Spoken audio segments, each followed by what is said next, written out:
Gentlemen, congratulations. What genre do we have here? It's a bit of a bender or blender. Can you explain to us? Yeah, Freaks is interesting because a lot of people have called it the kitchen sink of genre. It has a bit of everything for you. It'll make you cry, it'll make you scream, it'll make you cheer, and a lot of that comes from the fact that the movie's from the perspective of a little girl. So whatever she's feeling is the genre that the movie is.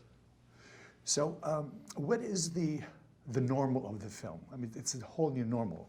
What is the normal? Yeah, well, this is a science fiction world where freaks are out there and the world is terrified of them. Where are they? But at the beginning of the movie, you don't really know what freaks are. And part of the mystery of the movie is sort of feeling that unfold.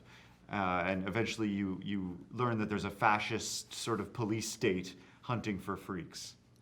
Which brings us to present day.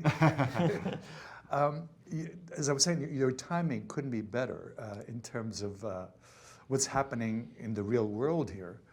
Did you have a certain man in mind when you wrote your screenplay? The tough thing about the movie is we wrote it quite a few years ago, probably about 5 years ago now, and at the time a lot of what we were writing was science fiction. And over that time, sort of the feeling of persecution of the other and sort of the way that people are treated because of their being different have become very real in our world. And when we were writing the movie, we were wondering, is this going to be relevant in 5 years? Like, by the time the movie comes out, is anyone going to care about these type of themes? And unfortunately, it's only become more and more relevant. Yeah, we drew on some sort of personal history. You know, I grew up going to a Jewish day school, and I was always taught stories about the Holocaust and how families tried to keep their children safe during the Holocaust. That was one of the inspirations. But as Zach said, we were writing it while Trump was starting his campaign with a lot of very angry rhetoric targeting immigrants. So all that kind of found its way into the stew of the themes of the movie. In a sense, these characters are they all abused characters? I mean, yeah, there's sort of a cycle of violence that occurs in the film where each character is sort of struggling to make their way, but there's so much violence and danger in the world, it's kind of hurt their ability to do that. Yeah, it's a tough situation when you're being persecuted or when people are coming after you. You have to do things to survive, which make them want to come after you more, and it just becomes this terrible cycle. So you see that in the movie. Is this like sort of a perverted Anna Frank story? Well, what we wanted to do with the movie... Never thought about that. What we wanted to do with the movie is make it universal, so that we looked at all different times throughout history that different groups of people have come up against being made outcasts. And we wanted, whatever your background is, for you to be able to relate with those characters, because it's just about a family trying to survive. We all have family, we've all tried to make our way through the world.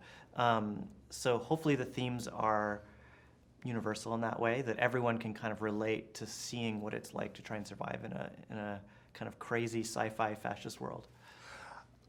You have some wonderful casting.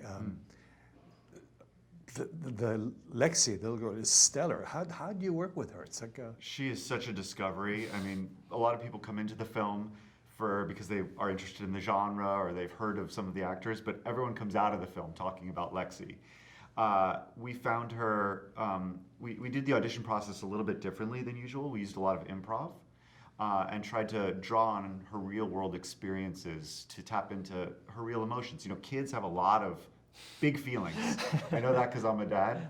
And so we wanted to kind of explore what her real feelings would feel like and have it, and part of that was kind of going away from the scripted lines and using a lot of improvisation. But it's really amazing to see. She's 7 years old, and she's working against Bruce Dern, who's a 2-time Oscar-nominated actor who's in his 80s, and seeing a 7-year-old and an 80-year-old on screen going at each other is pretty cool. And he is pretty creepy. Yeah, Bruce hadn't done a science fiction film in 45 years, not since 1972, Silent Running. That was his last sci-fi film.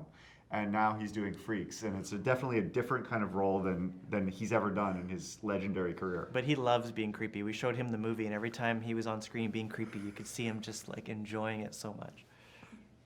Thank you very much, gentlemen. Thank you, Michael. Thank you. Let's see. Let's get this off with that.